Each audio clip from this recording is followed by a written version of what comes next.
ก็จะว่าผู้เฒ่าก่อนได้เมื่อน้ำเจ้าว่าบ่เป็นอันนั้นก็กับภูมิใจอยู่คอยมาเห็นว่าสิก็คอยเมื่อเขาก็สิได้เบิ่ง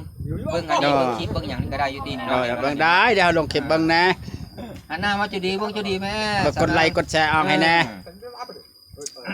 ปนสนางนาข้าวเพิ่นว่าโอ้เห็นหน้าอันเสียหน้าเสียหยังไม่เมื่อยนั่นนี่ก็เบิ่งคลิปเจ้าของนะเรานั่งกับสาวนางเฮียงกันเฮียงคู่กันนะคือสิมีแฮงพออิ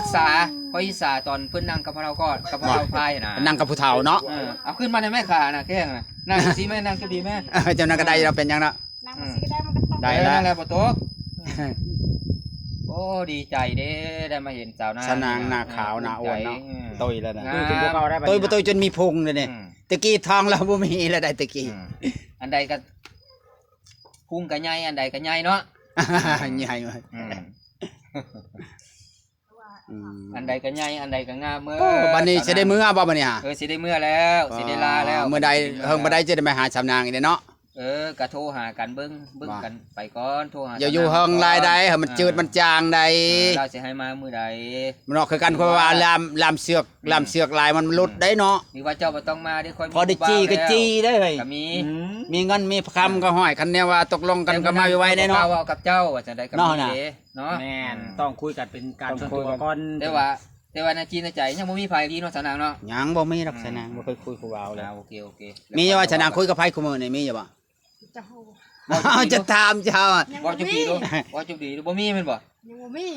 คันมีก็มีแต่ค่อยนี่เนาะนี่ค่ะเนาะช่วงนี้เดี๋ยวนี้แม่นบ่ยังบ่มียังบ่ได้คุยผู้ใดเลยว่ะแท้ได้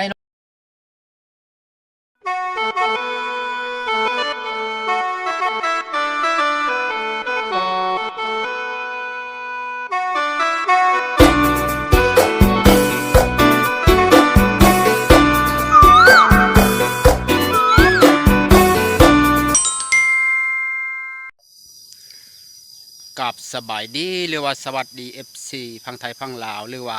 ต่างประเทศก็ยินดีเข้าสู่สองเบาหนอมพามวลอีกแล้วพี่น้องมื้อนี้ก็ไปหาสาวนางได้ยินข่าวว่ามีผู้บ่าวมาหาสาวนางพี่น้องมาแต่ไกลพูนโอ้จำบ้านบ่ได้เพิ่นมาแต่เมืองจากเมืองอีหยังพี่น้องเพิ่นมาหาสาวนางตัวกงพี่น้องสาวนางจะโชคดีสาวนางอีกบ่นานสาวนางก็จะมีผู้บ่าวมาขอพี่น้องรอลุ้นว่าสาวนางกับผู้บ่าวเขาจะตกลงกันจังใดพี่น้องโอ้ยเมื่อนี้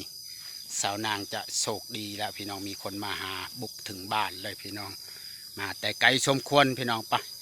เมื่อนี้ก็บ่ต้องชักช้าเสียเวลาเราต้องไปเบิ่งไปชมนำกันว่าผู้ใดไปหาสาวนางผู้บ่าวมาแต่ไกลหรือแต่ไกลพี่น้องเราต้องไปเบิ่งไปชมไปถามข่าวว่า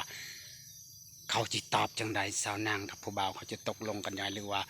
คุยกันก่อนบ่หรือว่าเขาจะตกลงกันเลยเฮากันยังบ่ฮู้ข่าวพี่น้องวันนี้เราต้องไปถามข่าวว่าสาวนางกับผู้บ่าวเขาจะว่ากันจังใดพี่น้องไป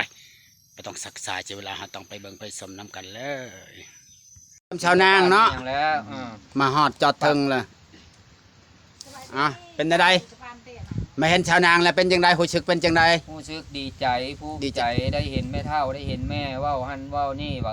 เพิ่นว่าดีว่าแม่เฒ่าว่าดีว่าม่วนแล้วแต่ลูกสิมาอยู่มาหยังนั้นแนวนี้ก็เบิ่งเอากันนะคุยกันไปก่อนว่าแม่เฒ่าว่าจังไดลงกันไปก่อนมาเถอะนะเอาเสือไม้มาต้อน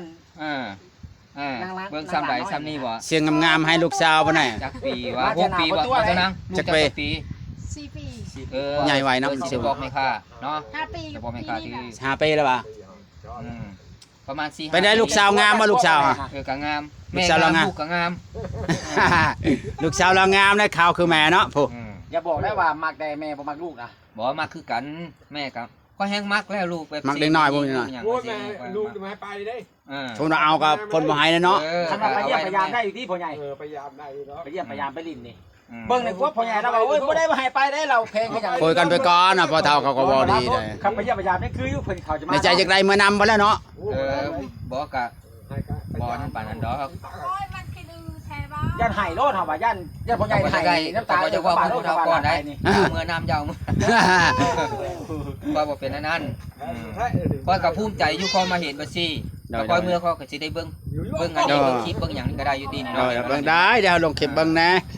อันหน้าว่าจะดีเบิ่งจะดีแม่กดไลค์กดแชร์เอาให้แน่ปนสนางนาข้าวเพิ่นว่าโอ้เห็นหน้าอัน เสียหญ้าเสียหยังไม่เมื่อยนั่นนี่ก็เบิ่งคลิปเจ้าของอะนะเฮานั่งกับสาวนางเฮียงกันเฮียงคู่กันนะคือสิมีแฮงคอยอิจฉาตอนเพิ่นนั่งกับพวกเราก็กับพวกเราพายนะ นั่งกับผู้เฒ่าเนาะ เอาขึ้นมาในแม่ขานะแข้งนะนั่งสิแม่นั่งก็ดีแม่ เจ้านั่นก็ได้เราเป็นหยังเนาะ นั่งมาสิก็ได้มันก็ต้อง ได้แล้ว นั่นแหละบ่ตกโอ้ดีใจเด้ได้มาเห็นสาวนาง สาวนางหน้าขาวหน้าอ้วนเนาะตุยแล้วนะ คือถึงพวกเราได้บัด ตุย นี้ บ่ตุยจนมีพุงเลยนี่ตะกี้ทองเราบ่มีแล้วได้ตะกี้ อันใดก็พุ่งก็ใหญ่อันใดก็ใหญ่เนาะ ใหญ่มาก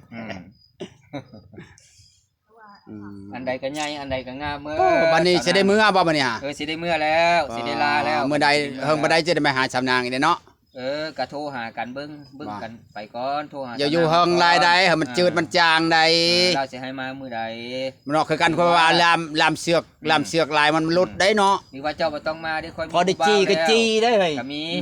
มีเงินมีคำก็ห้อยคันแนวว่าตกลงกันก็มาไว้ได้เนาะ เว้ากับเจ้าว่าจังได๋ก็มีเด้เนาะ แม่นต้องคุยกันเป็นการส่วนตัวก่อน แต่ว่าในจีนในใจยังบ่มีไผดีเนาะสาวนางเนาะ ยังบ่มีดอกสนางบ่เคยคุยกับวาวเลย โอเค มีอยู่ว่าสนางคุยกับไผคุมื้อนี่มีอยู่บ่ จะโห จะถามเจ้า บ่จุกดีดูบ่จุกดีดูบ่มีแม่นบ่ ยังบ่มี กันมีก็มีแต่ค่อยนี่เนาะนี่เนาะช่วงนี้เดี๋ยวนี้แม่นบ่ ยังบ่มียังบ่ได้คุยผู้ใดเลยว่ะ แท้ได้เนาะ ยังบ่ได้คุยยังบ่ได้ลงเลิกปานนั้นเราอ่ะ แต่ค่อยนี่ร้อยได้ค่อยกับเจ้านี่เจ้าสิเอาเท่าใดเท่านั้นแหละ คุยกับแบบนั้นละคุยกับคุยแบบป้าคุยป้าเขาป้า คุย มี พอเป็น แต่ บ่เป็นครู ผัวเขาโทรมาเว้าหยอกละล่านะฟังเว้านี่แม่นบ่จ้ะนะบ่มีคนแบบจริงจังเทื่ออันนี้ แต่ค่อยนี่บ่ปาได้ค่อย คุยแล้วบ่ปาร่วมแล้วบ่ปาได้เอาแท้ได้ อันนี้ก็บ่ฮู้คือกันเนาะยังบ่ได้คุย แต่ว่าสิเอาบ่ปาแบบบ่ปาบ่หยังอ่ะนะเอาสุดใจเลยนะได้บ่ได้ก็เป็นสุด เอามา ใจ เจอ เลย คน นะ ร้อยบาดนี้เพราะว่ายังบ่ได้เคยผ่านการแต่งงานมาจักเทื่อ ได้บ่ได้ก็ให้มันร้อยนะว่าสิน่ะร้อยกับเจ้านะแต่เจ้าร้อยบ่ร้อยก็แล้วแต่เว้าแล้วแต่เบิ่งกันก่อน แต่เจ้าลอยแล้วเนาะสาวนางนี่ บ่ปาหนนะ สาวนางได้จักเปอร์เซ็นต์เจ้านี่ บ่ปาคือคนอื่น สาวนางก็น้อยคือกัน ชนะ สาวนางว่าบ่เป็นนะก็ แม่นบ่ บ่ ชนะ ปา ร้อย บ่ปาคือคนอื่นนะเรา ลูก ว่า พี่จักเปอร์เซ็นต์เจ้าคันหมดว่าจักเปอร์เซ็นต์ ค่อยวะ คอมมังในจักเปอร์เซ็นต์ ประมาณ100กว่า ร้อยกว่าบ่เอามันเกินบ่ จมมาจุดทาง มันเกินบ่ได้บ่เอาเกินมาเอาพอดีได้ บ่100กว่าอิ่ม100ยัง150เว้ย จมมาจุดทางว่ากินฮอดชนะกินฮอดชนะจุดทาง แท้แล้วเนาะค่อยอยากให้บ่าวกับไผหาคนอื่นให้ค่อยยังคือนอดสาวนางจ่อยให้ได้สาวนางว่าบ่าวกับไผก็คือนอดสาวนางว่าเขาว่าสิล่ะ กินฮอดปัญหาว่ะ อลี จะได้ตัดสินใจ มาเห็นตัวจริงแล้วบัดนี้ ค่อยเห็นอยู่คลิป แม่นเจ้าเบิ่งคลิปไป เบิ่งคลิปเจ้า ไผลงไผลง เจ้าก็ลงอันส่วนตัวโทษของเพชรเนาะเจ้าเนาะตัวโทษของเพชรหยัง จำได้ว่าเฟซคอย YouTube คอยบ่าวน้อมพามวล นั่นแหละ เบิ่งนะ ค่อยเบิ่งก็ได้ค่อยเบิ่งทุกวันนั้นค่อยโคตรเบิ่งก็ได้ตลอดจะออกคลิปตลอด คอยจิไทยคลิปสาวนางลงตลอดแล้วเปิดใจโชด ค่อยเห็นเขาได้เบอร์นั่นแหละค่อยได้เบอร์มันนั่นแหละเบอร์ อันนั้นแหละอันว่าได้เบอร์เจ้าแจกเบอร์ทั้งใน YouTube แหละ นั่นแหละ เจ้าเบอร์โทรฮะจะโทรหาสาวนางเอาเบอร์คอยลงนะเนาะ ที่เขาโทรหาบ่าวกับไผ ให้เบอร์มาจาก บ่าวกับไผ ค่อย ติดต่อให้ค่อยแต่บ่าวกับไผยังบ่ทันมาหาสาวนาง เจ้าคือบ่ให้ชื่อจะบ่เอามันให้คอยติดต่อใช่จ้ะบ่ได้บ่ ค่อยเฮ็ดบ่เป็นค่อยทักบ่เป็นคือ นั่นแหละขอโทรหาเจ้าจะได้เบอร์ของเจ้าตอนนั้นดิแล้วเจ้าว่ามาเอาชนะรถว่าโทรหา อันนี้ ชนะ เจ้ามันออกโชว์เบอร์นั่นน่ะ ช จอ นะ นี่ ก็บ่ได้บัดนี้ ค่อยละได้โอ้ครับบัดค่อยจะพอจะนอนกินนอนเกือบ เห็นว่าตอนนั้นเขาเอาเบอร์ลง YouTube ตอนนั้นสาวนางว่ามีคนโทรมา 4-5 คนบ่ได้สาวนางจะบ่ได้นอนว่าสาวนางเดี๋ยวบ่เนาะ เขาบ่ได้ฮับไปฮับหลายคน หลายคนโทรมาบัดเดียวเลยได้ตันสิมจะเอาไปเจ้าแล้วสาวนางเขาจะไปจักได้คุยแล้วว่า มือนี้โทรอยู่บ่ เขามีเฮ็ดหลายเบอร์อยู่บ่ได้ฮับ วันนี้ค่อยบ่ให้ฮับบ่ให้โทรได้คนอื่นเอาแต่ค่อยจังเดียว เดี๋ยวเปลี่ยนใจได้หลายใจบ่ จะหลายใจ จะป่าหลายมือมันสิรูด จะปลายหลายมือ ต่อไป สิรถ คันคบกับคบผู้เดียวบ่ให้คบหลายคนคันคบหลายคนแล้วคนนี้ก็ผู้นั้นก็คบผู้นี้ก็คบแหละ เห็นบอกคือคอยว่ากับบอกไปติดต่อสาวนางได้ไหมติดต่อสาวคนอื่นให้ได้ไหมคนนึงโอ้คอยคือนอดสาวนางจ้อยๆก็คือนอดอะไร เนาะ คือนอดอะไรพอกันยังเว้า บ่ เปิดใจเลยว่าสาวนางคอยคือนอดเจ้าคอยมักเจ้าจังซี่คือว่าหวานแท้ บ่ นางเว้ากระแท้แล้วเนาะว่าคอยมักเจ้าแท้คอยเห็นเจ้าแหละ บ่ แต่เจ้าบ่เห็นคอย ไม่เล่าชื่อได้แน่เลยนั่งซ้อนท้ายรถมาอย่างยังว่าโอ้คิดพี่ฮอดชนะ มันได้สิฮอดเดือนชาวนางเลยเนาะตอนนั้นสิฮอดเดือนชาวนางแล้วบ่เลยเนาะ มากันยินเปื่อยๆโอ้มีแฮงเด้ มีให้ยาวๆ เดือนชาวนางก็สิแล้วทุกข์ยากเนาะนางเนาะ ทุกยากก็บ่เป็นนะ ทุกข์ยากเลยชาวนางก็บ่มีเนาะ สามี นาง ล่ะเฮือนคอยก็ อยู่ ได้ นา แต่ว่าเสาดินเสาหยังแน่เดี๋ยวจังสิพาเมื่อเบิ่งบ้านเบิ่งหยังให้ อันนั่นก็เมื่อน้ำเจ้าก็เมื่อนี่ก็เมื่อ จะพาไปเล่นอยู่จะไปกับไผจะไปหาเล่นไปเที่ยวเบิ่งเรือนชานเนาะ เอาโอกาสดีๆก่อนโอเคก่อน โดย อืม ฉันไปเบิ่งเฮือนชานคันมักหักกันก็คุยกันก่อน อืม คนเฮาสิมักแบบปุ๊บปั๊บมันก็เป็นไปบ่ได้เนาะ น้อยชนะ คือเห็นบ่พ่อเฒ่า คุยกันไปเรื่อยๆสนางกับคนเว้าบ่เก่งนำ ก็สิเว้าก็ได้